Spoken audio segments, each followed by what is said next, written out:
آستانہ میں میں نے اسی حوالے سے، فلسطین کے حوالے سے، کشمیر کے حوالے سے، وہاں پر جو پاکستان کے عوام کی جو عکاسی تھی، میں نے اس کے لیے اپنی حقیر کاوشیں کیں، اور پھر اقوام متحدہ میں جو کچھ میں حقیر خطاکار کہہ سکا وہ میں نے پاکستان کے عوام کی نہیں بلکہ عالم اسلام کی جو دل کی ان کی جو تصویر ہے اس کی میں نے عکاسی کی وہاں پہ. اور وہاں پر جو ہم نے جو واک آؤٹ کیا، جب نیتن یاہو تقریر کرنے آ رہا تھا، میں یہاں پر بتانا چاہتا ہوں کہ مجھے بتایا گیا کہ وزیر اعظم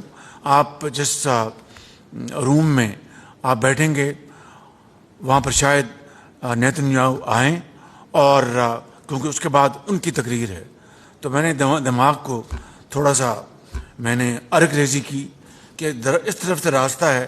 میں اپنا منہ اس طرف کر لوں، اس طرح بیٹھ جوں تاکہ وہ پیچھے سے آئیں اور مجھے نہ دیکھ پائیں. اگر دیکھیں گے پھر تو گزر جائیں گے، جب گزریں گے تو میں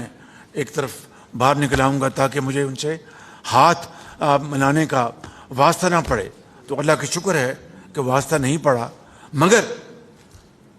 جو ہی وہ آئے ہمارا پورا وقت ہم واک آؤٹ کر گئے. میں سمجھتا ہوں کہ یہ باتیں یہ کوئی بتانے کی باتیں نہیں ہیں، یہ دل کی اتھاہ گہرائیوں سے یہ باتیں ہیں. اور یہاں پر کچھ اور بڑے محترم زعماء نے اپنے اپنے خیالات کا اظہار کیا، ان کو پورا حق پہنچتا ہے. لیکن میں سمجھتا ہوں کہ آج سب سے پہلے